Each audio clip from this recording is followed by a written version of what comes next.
창세기 1장 2절과 3절 말씀, 우리 두 구절 말씀 같이 살펴보도록 하겠습니다. 창세기 1장 2절과 3절 말씀입니다. 저와 여러분이 한 목소리로 합독해서 읽도록 하겠습니다. 앞에 스크린을 보시고 혹시 성경책을 가지고 오신 분들은 펴셔서 읽으셔도 괜찮겠습니다. 같이 읽겠습니다. 시작. 땅이 혼돈하고 공허하며 흑암이 깊음 위에 있고 하나님의 영은 수면 위에 운행하시니라. 하나님이 이르시되 빛이 있으라 하시니 빛이 있었고. 아멘. 자, 디모데 예배 오신 여러분 환영하고 또 축복합니다. 오늘은 특별히 우리 바울 선교회요. 이제 저희 교회 내에 저희 디모데가 있는 것처럼 바울 선교회가 또 있습니다. 우리 기혼 유학생으로 이제 이루어져 있는 이제 우리 바울 선교회와 오늘 이제 연합으로 같이 예배를 드리게 되었는데요. 바울 선교회 분들 겉으로 봐서는 잘 티가 안 나죠? 우리나 뭐 거기나 비슷비슷한 것 같아요. 네, 우리가 종종 이제 이런 기회를 가지면서 좀 이제 바울과 디모데가 이제 연합할 수 있는 그런 이제 좀 시간을 가지면 개인적으로 참 좋겠다라는 생각이 들어요. 예, 아무튼 누가 바울이고 누가 디모데인지 잘 모르겠지만 그래도 한번 이제 옆에 있는 앞뒤 좌우에 계신 분들하고 한번 이렇게 인사를 했으면 좋겠습니다. 우리 실천하는 크리스찬이 됩시다. 인사하겠습니다.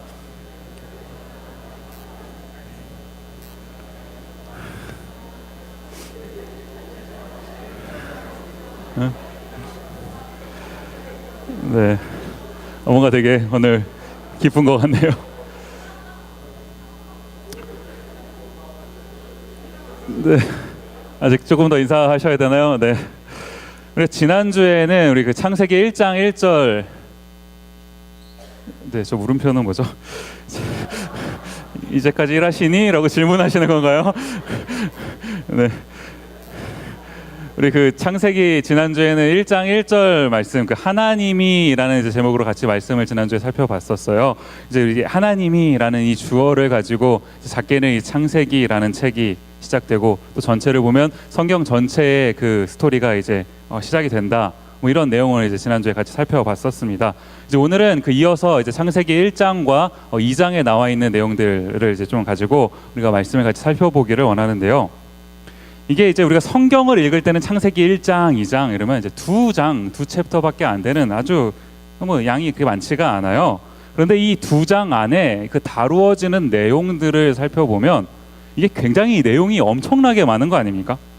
근데 제가 이 창세기를 이제 이번 학기 시작을 하려고 준비를 하면서 이제 좀 참고하려고 책을 한 권을 샀어요. 그래서 이제 창세기 특별히 이제 이 창조에 관한 창조 기사에 관한 내용들만 다룬 창세기 1장과 2장이죠. 이 두 장만 다룬 책을 이제 사서 주문해서 좀 살펴보는데 책을 이렇게 봤더니 내용이 무려 책이 500페이지에 육박하는 그런 책이라는 거예요. 창세기 1장, 2장 이 단 두 장을 해설하는데 500페이지나 되는 이제 책이 있더라는 거예요. 뭐 이 책만 있겠습니까? 이 창세기 1장과 2장에 관해서 하고 싶은 얘기들, 논문들 얼마나 많겠어요. 근데 이제 보니까 이 책이 창세기 1장과 2장 이 두 장이 이제 다루기가 쉽지 않은 그런 내용임은 분명합니다. 근데 이제 제가 오늘 여러분과 함께 창세기 1장과 2장에 있는 일부분 내용들을 같이 살펴보면서 이게 하나하나 한 구절 한 구절 보면서 이게 이제 무슨 내용인지 이런 걸 살펴보려고 하는 것은 아니에요. 이제 그것을 하다 보면 이번 학기 내내 1장하고 2장만 해도 부족하겠죠. 근데 이제 우리가 오늘 1장 전체 그리고 또 2장을 좀 살펴보면서 우리가 이 시간에 좀 하나님께서 우리에게 좀 마음속에 주시는 우리 마음속에 좀 새겼으면 하는 내용들 이런 것들을 좀 같이 살펴보고 같이 하나님께 기도하는 그런 시간을 좀 가졌으면 좋겠는 겁니다. 이제 우리가 먼저 조금 간략하게나마 살펴보고 싶은 게 뭐냐 하니까 이게 창조 하나님의 천지 창조가 여러분 대부분 다 아실 거예요. 아마 교회를 처음 오신 분도 들어 다 아실 겁니다. 이게 6일 동안의 창조로 이루어진 거 아닙니까? 이게 이제 하나하나 첫째 날, 둘째 날 이렇게 하면서 하나하나 살펴보면 참 좋겠는데 시간 관계상 그럴 수는 없고요. 이게 좀 뭉뚱그려서 이제 이걸 살펴보면 이 6일을 이제 절반씩 나눠 볼 수가 있겠죠. 1일부터 3일까지 그리고 4일부터 6일까지. 근데 이제 1일부터 3일까지를 먼저 보시니까 이렇게 보면은 1일부터 3일까지의 창조한 내용들을 이렇게 보면은 이제 하나님께서 어떤 것들이 존재할 수 있도록 그런 공간 같은 것들을 만드시는 작업이 이제 첫 번째 파트에 이제 일어납니다. 그리고 그 창조가 다 마치고 나서 이제 4일부터 6일까지는 아까 전에 만들었던 그 공간에 들어가는 하나하나의 내용물들을 이제 채우시게 되죠. 그렇게 하고는 이제 우리가 잘 알고 있는 것처럼 이 6일까지의 창조가 다 이루어지고 맨 마지막에 무슨 말입니까? 이제 모든 것이 다 준비된 가장 마지막에 하나님께서 인간을 창조하셨다. 뭐 이게 이제 이 창조 기사의 그 대략적인 흐름입니다. 근데 제가 여기서 좀 주목해서 한 가지 보고 싶은 내용이 뭐냐 하니까 이제 모든 것의 가장 처음 시작이요. 이제 지난주에 1절을 살펴봤으니까 우리 2절 말씀, 창세기 1장 2절 이제 어떻게 기록하냐 하니까 구절이 뜨나요? 네, 보겠습니다. 땅이 혼돈하고 공허하며 흑암이 깊음 위에 있고, 이제 창세기 1장 2절이에요. 자, 이게 지금 뭘 말하고 싶은 겁니까? 지금 아무것도 창조가 되기 전입니다. 그죠? 그때 창조 전의 상태가 어떠했는지를 지금 성경이 이렇게 말하고 있는 그런 내용 아닙니까? 근데 제가 이제 이 2절 말씀을 이제 묵상을 하면서 뭐 이것저것 이제 자료도 찾아보고 이제 연구를 하고 있는데, 이제 이 2절 말씀, 요 파트를 그 해석을 하면 항상 그 병행구처럼 따라 나오는 그 구절이 하나가 있습니다. 이제 그게 뭐냐니까 그 구약 예레미야 4장에 가시면 예레미야 4장 22절과 23절 말씀이 있어요. 제가 읽겠습니다. 한번 눈으로 따라 보십시오. 내 백성은 나를 알지 못하는 어리석은 자요, 지각이 없는 미련한 자식이라. 악을 행하기에는 지각이 있으나 선을 행하기에는 무지하도다. 그다음 보십시오. 보라, 내가 땅을 본즉 혼돈하고 공허하며 하늘에는 빛이 없으며. 그렇죠? 이게 뭘 말하고 있는 겁니까? 지금 하나님께서 하나님을 떠난 그 이스라엘 백성들, 그 백성들을 굉장히 안타까워하시면서 이제 한마디 하시는 그런 말씀 아닙니까? 그런데 보시면 그 23절 말씀이요. 뭐 혼돈, 공허, 하늘에는 빛이 없다. 아까 전에 저희가 읽었던 그 창세기 1장 2절 말씀과 굉장히 똑같은 표현이 등장하고 있는 거 아닙니까? 제가 이제 이 두 구절을 이렇게 묵상을 하고 이렇게 보고 있는데, 이제 무슨 생각이 들었냐 하니까 이게 이제 이렇게 하고요. 그냥 뭐 혼돈, 뭐 공허, 뭐 흑암, 빛이 없다. 뭐 이렇게 하고 이 얘기만 딱 하고 끝나버리면 아무 의미가 없는 거 아닙니까? 그냥 뭐 그렇다 하고 끝나는 거죠. 근데 이렇게 하고 끝나는 게 아니라 바로 이제 이어져서 나오는 표현이 등장을 한다는 거예요. 다시 창세기로 돌아가서 창세기 1장 3절 말씀 보시면 이렇게 기록을 해요. 하나님이 이르시되 빛이 있으라 하시니 빛이 있었고.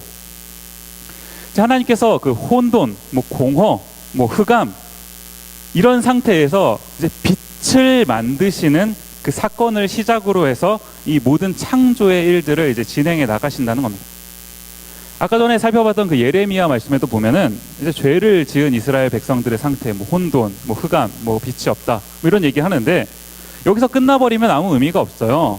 그런데 이 예레미야, 오늘 살펴보진 않겠지만 계속 쭉 읽어 나가다 보면 하나님이 이렇게 하고 그냥 이스라엘 백성들을 끝내버리시는 게 아니라 구원의 빛을 허락하신다는 거예요. 이게 쭉 이어지면서 이제 우리가 잘 알고 있는 예수님까지 쭉 이어져서 스토리가 나오는 거 아닙니까? 지금 이 창세기의 이 말씀들, 지금 혼돈, 뭐 공허, 흑암, 뭐 이런 내용들을 이스라엘 백성들이, 우리 지난 시간에 저희 같이 살펴봤었죠. 어디서 이 창세기, 모세오경 창세기를 이스라엘 백성들이 들었다고 했습니다. 광야 한가운데서, 그렇죠? 시내산 아래서. 그 광야 한가운데서 이 말씀을 이제 접하게 됐을 때 지금 이스라엘 백성들 입장에서는 얼마나 사실 희망이 잘 안 보이는 그런 상황입니까? 방금 전까지 뭐 노예 생활하다가 뭐 나오긴 나왔어요. 그런데 광야죠. 혼돈, 공허, 흑암, 다른 거 얘기할 게 아니라 지금 이스라엘 백성들이 처해 있는 그 상황이 딱 요런 상황 아닙니까? 그런데 그 가운데서 하나님께서 이스라엘 백성들한테 한 가지 말씀을 하신다는 거예요. 빛이 있으라. 그랬더니 어떻게 됐어요?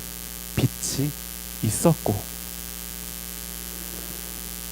지금 이런 시각을 가지고 우리가 살고 있는 이 세상을 바라보니까 지금 내가 살고 있는 이 상황이요, 뭐 때론 혼돈, 공허, 흑암 이렇게 느껴지는 그 상황 가운데서 하나님께서 빛이 있으라 하시니 빛이 생겼다는 거예요. 하나님이 그 빛을 만드셨다. 내가 서 있는 곳, 그곳을 하나님이 만드셨다. 그리고 내가 앞으로 가야 할 곳, 그것도 하나님이 만드셨다, 계획하셨다. 이 말씀을 듣는 순간 위로가 되는 거 아닙니까? 이제 제가 이런 관점에서 이제 창세기를 쭉 보고 있었는데, 이제 1장을 쭉 읽다가 이제 흥미로운 구절을 하나 발견을 하게 된 거예요. 1장 2절 말씀을 한번 전체로 다시 한번 보시면 이렇게 기록을 합니다. 땅이 혼돈하고 공허하며 흑암이 깊음 위에 있고 하나님의 영은 수면 위에 운행하시니라. 자, 창조 전의 상태가 뭐 혼돈, 뭐 공허, 흑암, 뭐 이건 알겠어요. 근데 이제 그 다음 나오는 표현이요.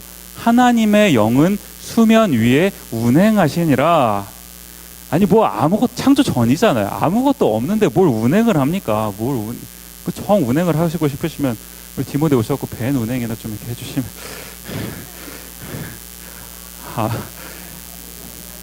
네. 지금 여기 나오는 이 운행이라는 말이요. 이 운행이라는 말이 히브리 말로 보면은 라하프라는 말을 사용하는데, 이게 뭐 그냥 얼핏 한국말 성경만 읽고 지나가면은 이게 뭐 잘 모르겠어요. 운행이 뭐 그런가 보다 하고 넘어가게 되는데, 이제 제가 설교를 좀 준비하면서 이거저거 좀 이제 자료를 보다 보니까 한 가지 이제 발견하게 된 게 뭐냐면, 이 운행이라는 말 속에 좀 이렇게 숨겨져 있는, 어떻게 보면 드러나 있는, 우리는 이제 한 번에 발견하기 어렵지만 히브리 사람들은 한 번에 알 수 있는 그 내용들이 숨겨져 있다라는 거예요. 이제 이 히브리인들이 그 운행, 라하프라는 말을 사용할 때는 이 말의 그 숨겨진 뜻 가운데 닭이 알을 품다, 뭐 이런 이제 그 뜻이 담겨져 있는 단어라는 거예요. 이게 지금 뭘 말씀하고 싶은 겁니까? 아무것도 없는 상태예요. 창조 전이잖아요. 혼돈, 공허, 흑암, 이런 걸로 이제 묘사되는 그런 시기부터 하나님께서는 지금 마치 그 암탉이 알을 품듯이 세상을 품고 계시다는 거예요. 그 닭이 그 알이 깨지지 않도록 잘 보호하고 품듯이. 그렇게 하고 또 뭡니까? 그냥 그렇게 하고 품고 끝나는 게 아니라, 이 어미닭이 그 병아리가 나오면 잘 자라도록 보호하는 거 아닙니까? 하나님께서 그 지으신 세상을 그냥 이렇게 내버려 두시는 것이 아니라 보호하신다는 거. 이렇게 하고 나서 이제 창조의 과정들을 제가 쭉 다시 한번 이렇게 읽어보니까 이해가 되는 겁니다. 이제 특별히 뭐 순서대로 다 살펴볼 수는 없겠지만, 이제 빛이 이스라엘로 시작을 했으면 맨 마지막에 인간이 창조되는 거 아닙니까? 6일째 맨 마지막에 창조된 인간을 이렇게 보면은 그 순서를 이렇게 쭉 묵상했을 때 하나님의 배려가 느껴지는 거예요. 순서가 있잖아요. 1일, 2일, 3일, 4일, 5일, 6일. 모든 것이 다 준비가 된 다음에 하나님께서 그 사랑하시는 자신의 형상을 따라 지으신 인간을 맨 마지막에 지으셨다는 거예요. 하나님이 그 사랑하는 인간을, 자기 형상을 담아 지으신 그 인간을 보호해 주시고자 하는 그 하나님의 마음이 거기서 느껴지는 거 아닙니까? 지금 이런 관점에서 우리가 본다면, 지금 광야 한가운데서 이 창세기라는 책을 접한 이스라엘 백성들, 하나님의 그 라하프, 품어주시는 사랑이에요. 하나님이 우리를 품어주신다면 내가 비록 지금 광야를 걷고 있다 할지라도 위로가 되지 않겠습니까? 이스라엘 백성들만 지금 그럴까요? 우리로 적용하면 어떻습니까? 시간이 수천 년이 흘렀죠. 우리로 적용하면 어떨까요? 우리가 왜 힘듭니까? 여러분 왜 힘드세요? 어저께예요. 제가 저의 세컨드 오피스죠. 학교 스타벅스에서 이제 신방을 마치고 저녁에 임원회의가 있었어요. 이번 임원들은 독특하게 이제 목요일 밤에 임원회의를 하겠다고 그래서 이제 임원회의를 제가 이제 종종 참석을 하는데, 그 중간에 신방과 임원회의 그 중간에 시간이 살짝 이제 있어서 그 시간을 이용해 가지고 제가 뭘 했냐면 이제 저희 첫째 아들이 태권도를 다니게 됐어요. 왜 굳이 왜 돈을 주고 딴 데 가서 배우는지는 모르겠지만 집에서 배워도 되거든. 근데 이제 제가 이제 그 태권도장에 얘를 데려다 주러 이제 좀 갔어야 됐어요. 그래가지고 이제 그 시간이 태권도장 시간이 저녁 6시여가지고 이제 제가 5시 조금 이제 넘어서 이제 스타벅스에서 출발을 한 겁니다. 근데 이게 퇴근 시간이랑 게 살짝 그 겹치는, 특히 그러잖아요. 그런 시간이다 보니까 뭐 저 나름대로는 이제 어느 정도 그래도 넉넉하게 좀 이제 그 준비를 했다, 시간을 확보를 했다라고 생각을 했는데, 막상 이제 차를 몰고 출발을 해보니까 생각보다 트래픽이 좀 심한 거예요. 이제 이 태권도가 뭐 성인 클래스가 아니고 3살짜리 클래스잖아요. 그러니까 30분밖에 수업을 안 합니다. 30분. 근데 30분밖에 안 하는데 제가 거의 늦으면 어떡합니까? 이게 만약에 늦으면 이제 먼저는 아내한테 엄청 혼나겠죠. 일찍 안 왔다고. 그리고는 우리 이제 이한이는 태권도를 못 해요. 그리고는 저는 욕만 잔뜩 얻어먹고는, 더 끔찍한 건 뭐냐면, 그렇게 하고 집에 가는 게 아니라 임원회의가 있잖아요. 다시 와야 돼요, 학교로. 그럴 거면 왜 갔나? 그런 거 아닙니까? 왜 굳이 출발을 했나? 이제 이런 늦으면 이제 이런 최악의 상황이 발생을 하는 거예요. 그런데 차를 몰고 가고 있는데 차가 꽉 막힌 겁니다. 막 숨통이 조여오는 거예요. 시간이 점점 흐르는데 차는 막혀 있고. 그래서 제가 이제 차 속에서 문득 무슨 생각이 딱 들었냐 하니까, 딱 이게 인생이구나 이런 생각이 드는 거예요. 꽉 막혀버려가. 나는 분명히 나 나름대로 계획을 했다고 생각했는데 내가 원하는 대로 되지 않는 거, 이게 인생 아닙니까? 그리고 왜 힘드죠? 내가 원하는 대로 안 되니까 힘든 거 아닙니까, 사실? 근데 참 신기하게 하나님이 이 예화 쓰라고 그러신 것 같아요. 딱 제가 이걸 깨닫는 그 순간, 그 꽉 막혀있는 도로 한가운데서 이게 그 뚫리는 차선이 그 햇살처럼 제 눈에 이게 딱 들어오는 거예요. 마치 그 하나님이 빛이 있으라 하는 것처럼 뚫리는 차선이 있었고 뭐 이거 아닙니까? 우리가 지금 오늘 살펴보려고 하는 이 6일간의 창조의 모든 내용들이 이제 이런 관점 속에서 이제 진행이 되더라는 거예요. 그렇게 하고 이제 이 창조가 다 그 끝이 나는 거 아닙니까? 이제 1장이 다 마무리되고요. 2장으로 넘어가는데 2장 1절에서 이제 성경이 뭐라고 선언을 합니까? 천지와 만물이 다 이루어지니라. 하나님의 그 품어주시는 보호하심 속에서 시작됐던 창조가 온전하게 다 이루어졌다. 하나님의 말씀이잖아요. 하나님 보시기에 완벽하게 이루어졌다 아닙니까? 근데 창조 때, 요때만 이제 이렇게 하고 이제 끝나는 그런 사건이 아니더라는 거예요. 2절 말씀, 2장 2절 말씀을 이어서 보시면 이제 이렇게 기록을 합니다. 하나님이 그가 하시던 일을 7째 날에 마치시니 그가 하시던 모든 일을 그치고 7째 날에 안식하시니라. 여러분, 이 2절 말씀을 읽으시다가 재미난 표현 하나 있는 거 아닙니까? 하나님이 6일간의 창조를 하셨다고 그러는데 그 창조를 6째 날에 마치신 게 아니라 7째 날에 마치셨다, 이렇게 기록을 하고 있어요. 이게 잘못된 성경이 아니거든요. 여러분의 성경과 똑같습니다. 이 번역본마다 조금씩 다른 번역을 하기는 해요. 여러분 혹시 가지고 계신 영어 성경이나 아니면 혹시 히브리 성경 갖고 계신가요? 비교해 보시면 좀 각자 이제 좀 다른데, 우리가 번역된 성경책만 보다가 보면 조금 헷갈릴 수가 있어요. 그런데 제가 이제 설교를 준비하면서 이제 이런저런 좀 자료를 보다 보니까 지금 저희가 그 한국 사람들이 지금 보고 있는 그 개역 개정판 성경이죠. 이 구절을 참 그래도 가장 원문에 가깝게 번역을 해놨다고 하더라고요. 이제 무슨 말입니까?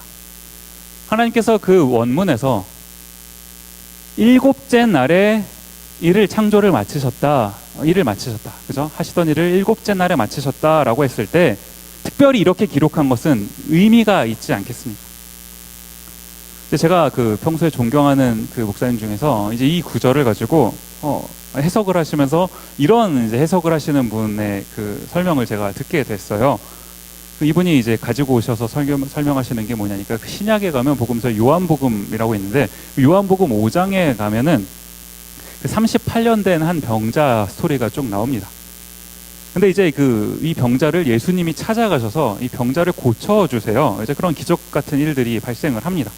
근데 이제 문제가 발생을 하죠. 고쳐주시는 건 그렇다 치는데 이제 무슨 문제가 있냐 하니까 요한복음으로 가보시죠. 요한복음 5장 8절과 9절 말씀 제가 읽겠습니다. 예수께서 이르시되 일어나 내 자리를 들고 걸어가라 하시니 그 사람이 곧 나와서 자리를 들고 걸어가니라. 까지는 뭐 괜찮아요. 근데 그 다음 보시면 이 날은 안식일이니, 그렇죠? 뭐가 문제입니까? 이 날이 안식일이었다라는 거예요. 안식일에는 원래 일을 하면 안 된다, 뭐 이렇게 사람들이 생각하지 않았습니까? 그래서 이제 어떤 일이 진행되냐 하니까 쭉 보니까 지나가서 16절, 5장 16절 말씀 보시면, 그러므로 안식일에 이러한 일을 행하신다 하여 유대인들이 예수를 박해하게 된지라. 5장 굉장히 초반이잖아요. 근데 예수님이 사람들한테 미움을 받기 시작된 그 이유 중에 하나가 이 안식일에 일을 했다, 이런 이유가 있다라는 거예요. 근데 여기서 끝나는 게 아니라요, 이어지는 17절 말씀, 예수님께서 이제 하시는 말씀인데, 이 말씀 우리가 좀 집중해서 보아야 될 필요가 있습니다. 이런 상황 가운데 지금 예수님이 뭐라고 대답하시냐니까, 예수께서 그들에게 이르시되 내 아버지께서, 그 다음 보십시오, 이제까지 일하시니 나도 일한다 하시네.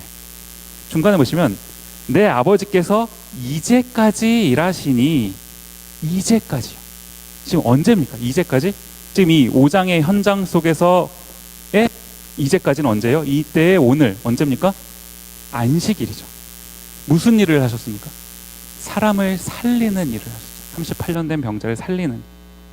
38년이나 그 병에, 그 눌림에 있던 그 병자를 예수님 고치시고 회복을 주시는 일을 하신 거 아닙니까?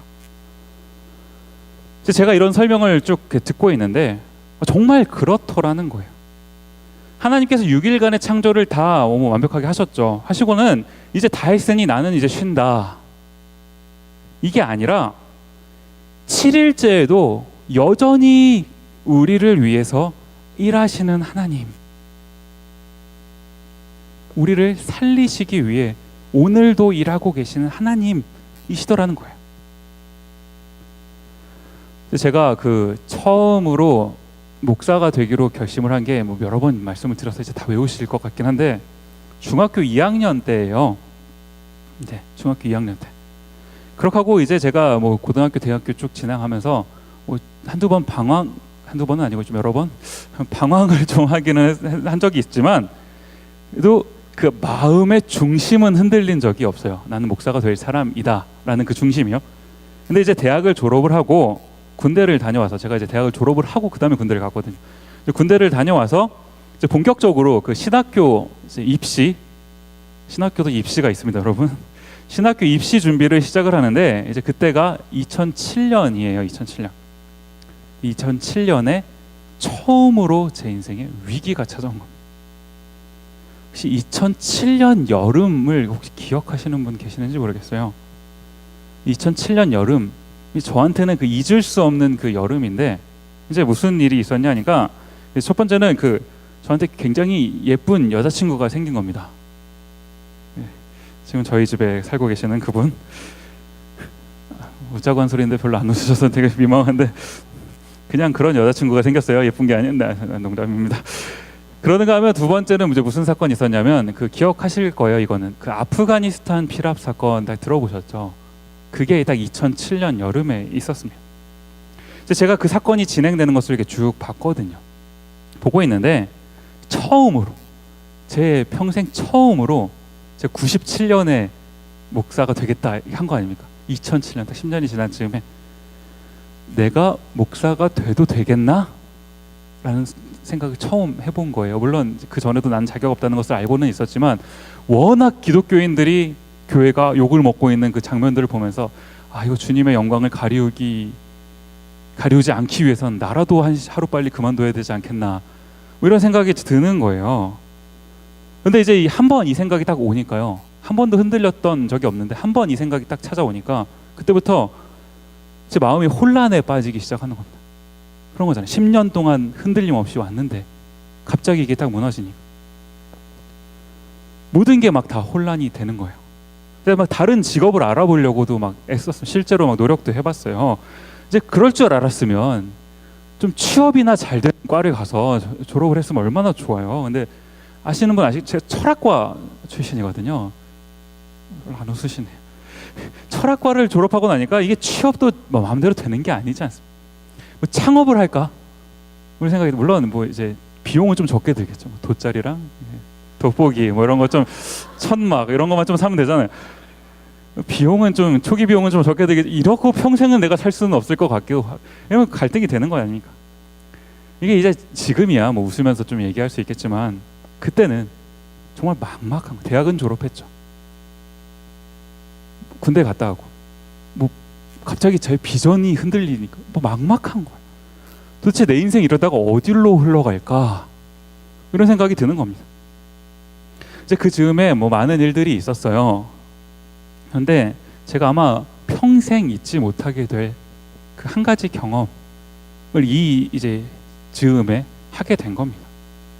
이제 어느 날 제가 그 성경을 이렇게 보고 있는데 다니엘서를 보게 된 거 아닙니까?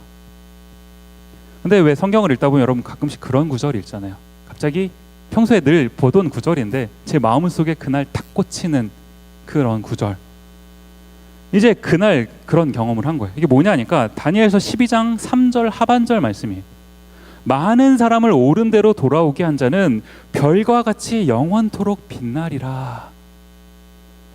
제가 이 구절을 딱 그 방황하는 가운데 읽고 있는데 뭐 망치로 한 대 머리를 탁 맞은 것 같은 그런 느낌이 딱 드는 거예요. 도대체 많은 사람을 옳은 대로 돌아오게 하는 일, 이게 뭘까? 이제 그렇게 하고는 몇 가지 이제 일들이 저의 인생 가운데 있었습니다. 그렇게 하고는 이제 참 감사하게도 다시 하나님께서 그 저를 원래 부르셨던 이제 신학교 그 목사가 되는 그 코스를 밟는 일로 이제 제가 돌아가게 된 거예요. 이제 그렇게 하고는 다시 이제 마음을 잡고 준비를 하려고 하는데 뭐 요즘에도 이런 게 있는지는 모르겠어요. 근데 이제 제가 2007년에 이때만 해도 그 아까 말씀드렸죠. 신학교도 입시가 있습니다. 웃기는 건 그 입시를 준비하는 학원이 있어요. 재밌죠? 제가 이제 마음을 먹고 몇 달 쉬었으니까 이제 다시 마음 먹고 그 학원에 이제 등록을 다시 해서 이제 공부를 하려고 이제 그런 그 이제 과정을 거쳤는데 이제 하고 이제 등록을 해서 그 학원에 이제 갔더니 이 학원이 어디냐면 뭐 이렇게 그 신림역, 서울에 있는 신림역 근처에 있는 어느 교회예요. 학원이라고 다른 건물이 있는 게 아니라 이제 이런 교회에 모여서 어떤 목사님 앞에서 강의를 하시고 나머지 신학 준비생들이 옆에서 이제 막 쫙 앉아서 지금 이거 비슷해요. 분위기가 사람 많거든요. 막 같이 막 공부하는 그런 이제 그런 시스템. 근데 이제 제가 가서 그 딱 공부를 하는데 저희 교회는 그런 게 없더라고요. 그 한국에 있는 교회들 같은 데 가면 왜 그 현수막이 이렇게 본당에 막 달려 있잖아요. 근데 그 본당 현수막에 많은 사람을 옳은 대로 돌아오게 한 자는 별과 같이 영원토록 빛나리라. 그 구절 말씀이 딱 걸려 있는 거 아닙니까? 제가 그 구절을 본당에 딱 들어와서 보는데 굉장히 감사했어요. 방금 좀 직전에 저한테 영감을 줬던 그 메시지 아닙니까? 하나님이 이런 식으로 나를 위로하시나 보다. 그렇게 하고 이제 시간이 흘러서 여름 끝 무렵이었으니까 시간이 흘러서 11월, 12월 이제 입시하는 그 신대원 입시하는 그 당일 날이 된 겁니다. 이제 제가 그 다녔던 학교예요. 총신대학교 신학대학원. 한국에 가면 용인이라는 그 동네가 있는데 그 용인 중에서도 그 산 속에 있어요. 그 학교가 이제 그래서 그 입시 당일 날이 돼갖고 이제 제가 그 학교를 찾아간 겁니다. 가서 이제 학교다 보니까 교실이 여러 개 있겠죠. 거기 흩어져서 이제 시험을 쭉 사람들이 보는데 제가 딱 가서 이제 그 책상에 이제 수험 번호가 다 써 있잖아요. 그래서 어딘가 하고 봤더니 하필이면 이렇게 딱 강대상이 이렇게 있으면 제일 앞자리가 제 자리인 거예요. 제일 앞자리. 커닝도 못하게. 그리고 제가 이제 그래도 나름 신학교 입시를 하러 왔으니까 이제 딱 앉아갖고 이제 기도를 하고 이제 눈을 딱 떴는데 제일 앞자리잖아요. 제일 앞자리. 앞에 칠판이 있는 거 아닙니까? 칠판 바로 옆에 액자가 하나 있고 그 액자에 성경 말씀이 딱 써 있는데 그럼 무슨 구절이 써 있었을까요? 많은 사람을 옳은 대로 돌아오게 한 자는 별과 같이 영원토록 빛나리라. 제가 앉아서 딱 그 눈을 떴는데 그 액자를 딱 보는 순간 그럼 그 온몸에 그 전율이 흐른다고 하나요? 물론 뭐 거의 다 신학생 그 입시 준비하는 사람들이니까 다들 얼마나 기도 많이 하고 왔겠어요. 그런데 그 순간에 제가 그 자리에 딱 앉아 있는데 뭔가 그 하나님과 나랑만 아는 그 비밀 대화? 마치 막 그런 거라도 있는 것처럼 그런 느낌이 막 팍 드는 거예요. 얼마나 큰 위로가 됐는지 모르겠어요. 그 앉아 있는데 이제 그렇게 하고 그 시험을 봤어요. 이제 1교시의 영어 시험, 그 탭스라는 시험을 이제 보고 이제 1교시 다 끝나고 2교시가 이제 성경 시험이었는데 그 해에 성경 시험이 굉장히 어렵게 나왔습니다. 그것 때문에 제가 붙은 것 같아요. 어렵게 나와서 다 같이 못 봐서. 근데 시험이 정말 어렵게 나왔는데 이 신대원 성경 시험이라는 게 여러분 진짜로 정말 내가 나중에 교수 되면 이런 짓은 하지 말아야지 싶을 정도의 시험이에요. 어떤 식으로 나오냐면요. 문제가 이럽니다.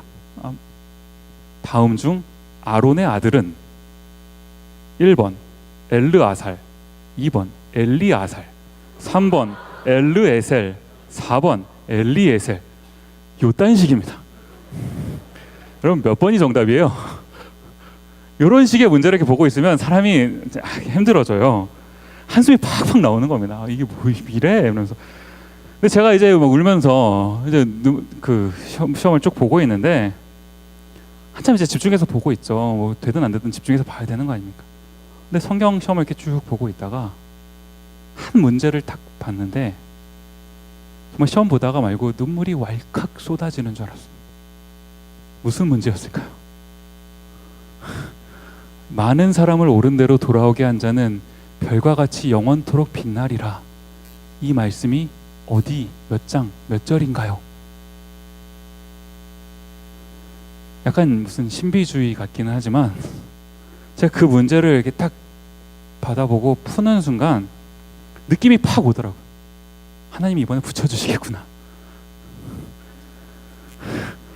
이 정도로 말씀하셨으면 붙여주시겠구나. 이번에 또 떨어뜨리면 혹시 내가 또 방황할까. 하나님이 이런 식으로 나를 위로하시고 이런 식으로 나를 인도하시는구나. 정말 시험을 보다 말고 몸에 그 전율이 막 흐르는 거예요. 맨 앞자리에 앉아가지고. 실제로 합격을 한 거 아닙니까 제가? 그때는 그 중간에 방황하느라 몇 달을 공부를 잘 못했어요. 그래서 이제 합격 자체가 기적이었죠. 어떻게 보면 저 혼자 느끼는 거는 이제 2등까지 장학금을 수석, 차석만 장학금을 저는 3등이라고 생각하고 살지만 그건 저만의 생각이고 그죠? 합격 자체가 이제 기적 아니었습니까? 그런데 그때 2007년 12월, 11월 이쯤이니까 지금 17년이잖아요. 이제 거의 10년이 다 되어 가는데 이렇게 하고 나서 이제 한 10년을 다시 돌아가 보니까 제가 그때 꼭 합격해야 됐던 이유가 있는 거 아닙니까? 하나님께서 그 모든 순간순간의 타이밍을 주관하고 계시더라고요. 제가 사역지도 가야 되고 결혼도 해야 되고 애도 낳아야 되고 미국도 와야 되고 미네소타닌 장로교회도 와야 되고 그렇게 시작했던 그 시작이 10년이 지나는 지금 하나님께서 이렇게 인도하셔서 제가 오늘 이 자리에 서 있는 거 아닙니까? 하나님께서 저에게 그 97년도에 중학교 2학년 때 목사가 되라 라는 비전만 딱 주시고 가만히 아무것도 안 하고 쉬신 게 아니더라고요. 시간이 10년이 흐르고 20년이 흐르고 여전히 우리 하나님께서 저를 위해서 일하고 계시더라는 겁니다. 처음에 아무것도 없던 시절부터 품으시고 하나님이 있으라 하시고 빛이 있으라 다 이루시고 이제까지 일하시는 하나님, 안식일에도 일하시는 하나님. 여러분 혼돈, 뭐 공허, 흑암 이 속에서 빛을 만드시고 빛이 있으라 Let there be light 그 빛으로 이 세상을 비추신 분, 밝히신 분이 우리 하나님이세요. 사람을 창조하시기 위해서 그 6일 동안 세세하게 세밀하게 그 배려를 해놓으신 분이 그분이 우리 하나님이세요. 다 만들어 놓고 이제 끝 나는 쉴게 이게 아니라 여전히 이제까지 일하시는 분이 우리 하나님이시라는 거예요. 오늘 이 자리에 혹시 여러분 가운데 마음의 위로가 필요하신 분 계십니까? 여러분 뭐 때문에 힘드신가요? 우리의 삶이 정돈이 안 되어 있어서 그런 거 아닙니까? 마음이 텅 빈 것만 같아요. 뭘로도 채울 수가 없고 그냥 허전한 이 마음, 그것 때문에 힘드신 거 아닌가요? 다가오는 미래가 어두워서요? 흑암, 빛이 보이지 않아가지고 그래서 걱정이신 분들이 이 자리 가운데 계시는 거 아닙니까? 처음 창세기 1장에서 창조를 시작하신 하나님, 그 우리 하나님이요, 성경 보면 알파와 오메가 그러지 않습니까? 뭐예요? 처음과 나중이다. 처음과 끝. 하나님이 처음 창조를 이렇게 하셨다면 그 하나님이 마지막, 맨 마지막에 어떻게 하십니까? 계시록으로 가볼까요? 요한계시록 21장 가장 끝부분 중에 하나 아닙니까? 21장 4절 말씀, 모든 눈물을 그 눈에서 닦아주시니 다시는 사망이 없고 애통하는 것이나 곡하는 것이나 아픈 것이 다시 있지 아니하리니. 여러분을 품으시고 빛이 있으라 말씀으로 창조하시고 그 뜻대로 다 이루시고 그냥 내버려 두시는 것이 아니라 마지막까지 우리를 위하여 일하시는 하나님, 그 눈에서 눈물을 닦아주시는 하나님. 저는 오늘 설교를 이 찬양으로 마무리하려고 해요. 하나님은 너를 만드신 분이라는 찬양인데, 오늘은 특별히 이 중간에 나와 있는 가사 중에서 이 너라는 가사를 나로 바꿔서 한번 고백하는 시간을 가져볼까 해요. 하나님은 나를 만드신 분, 이 자리에 오신 여러분 한 사람 한 사람을 만드신 분이 하나님 아닙니까? 성경이 분명하게 얘기하지 않나요? 그 형상대로 손수 흙으로 빚어서 만드신 그 존재가 여러분 한 사람 한 사람 아닙니까? 하나님이 우리를 만드셨기 때문에 그 하나님이 우리를 가장 잘 알고 계세요. 여러분을 가장 잘 알고 계십니다. 여러분을 가장 깊이 이해하고 계세요. 여러분이 혼돈, 흑암, 어둠, 어떤 광야, 뭐를 지나고 있다 하더라도 하나님은 여러분을 지키시고 절대 포기하지 않으십니다. 처음이자 마지막이신 하나님, 끝까지 우리 손 붙잡고 가시는 거 아닙니까? 쉬지 않고 이제까지 일하시는, 끝까지 우리를 지켜보시는 하나님, 그 하나님을 성경이 여러분에게 소개하고 있는 거 아닙니까? 우리 함께 찬양할 때 하나님, 나를 기억하시고, 하나님의 형상을 닮은 나 하나님 기억하시고, 손수 빚으신 나 기억하시고, 하나님 나에게 이 시간 은혜를 주시고, 하나님 내가 마음이 상해 있습니다. 하나님 그 상한 마음을 만져주시고 위로해 주시고 세상이 줄 수 없는 평안을 오늘 이 밤 허락하여 주옵소서. 우리 함께 고백하시면서 우리 마음을 다해서 이 찬양 함께 고백하며 찬양하도록 하겠습니다. 함께 찬양합니다. 하나님은 나를 만드신 분, 나를 가장 많이 알고 계시며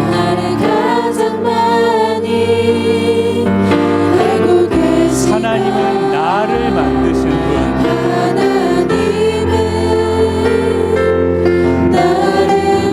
나를 가장 깊이 이해하신단다. 하나님은 나를 지키시는 분,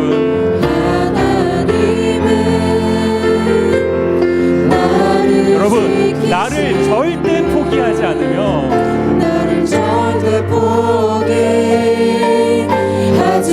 하나님은 나를 지키시는 분. 우리 하나님 어떤 분이시니? 나를 쉬지 않고 지켜보신단다. 그의 생각 셀 수 없고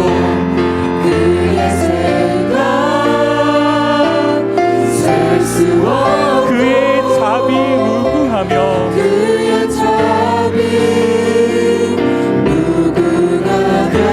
성실 날마다 새롭고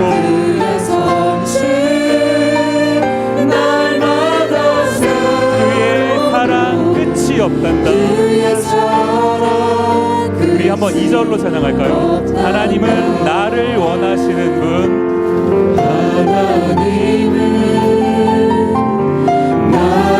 이 세상 그 무엇 그 누구보다, 이 세상 그 무엇 그 누구, 하나님은 나를 원하시는 인도하시는 분. 우리 하나님 마음 아시겠어요? 나와 같이 있고 싶어 하신다. 하나님은 나를 인도하는 분. 어디에서 인도하십니까? 광야에서도 폭풍 중에도 하나님은 나를 인도하는 분. 우리 하나님 우리를 어디로 인도하십니까? 푸른 초장으로 인도하신다. 함께 찬양합니다. 그의 생각 셀 수 없고 그의 자비 무궁하며 그의 성실 날마다 새롭고 그의 사랑 끝이 없단다. 우리 한 번 더. 그의 생각 셀 수 없고 그의 생각 그의 자비 무궁하며 그의 성실 날마다 새롭고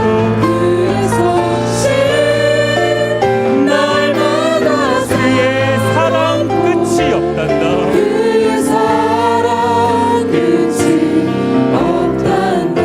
지금 다 같이 눈을 감고요, 하나님께 잠시 기도하는 시간 갖도록 하겠습니다. 여러분 혹시 가능하시면 여러분의 그 두 손을 여러분의 가슴에 한번 모아 보시겠어요? 하나님이 하나님의 손으로 지금 여러분의 마음을 만져주고 계십니다. 하나님 이 세상이 창조되기 전부터 아무것도 없던 그 시절부터 하나님이 우리를 품으신 거 아니에요? 하나님이 이 세상을 품고 준비해 놓으신 거 아닙니까? 그렇게 하고 우리가 창조되기 전까지 하나님이 그 모든 것들을 다 세팅해 놓으신 거 아닌가요? 빛이 있으라 하나님이 하나하나 다 이루어 가신 거 아닙니까? 맨 마지막에 우리가 창조되었고 하나님 다 이루어지니라 하나님 완벽하게 창조하신 거 아닌가요? 그렇게 하고 그 이후에도 하나님 쉬지 않으시고 오늘에 이르기까지 우리 하나님이 이제까지 일하시니 오늘도 쉬지 않고 일하시는 그분이 하나님이세요. 여러분 이 시간 하나님께 기도하실 때 하나님의 뜻이 있으셔서 나를 이 땅 가운데 창조하셨고 존재케 하셨는데 하나님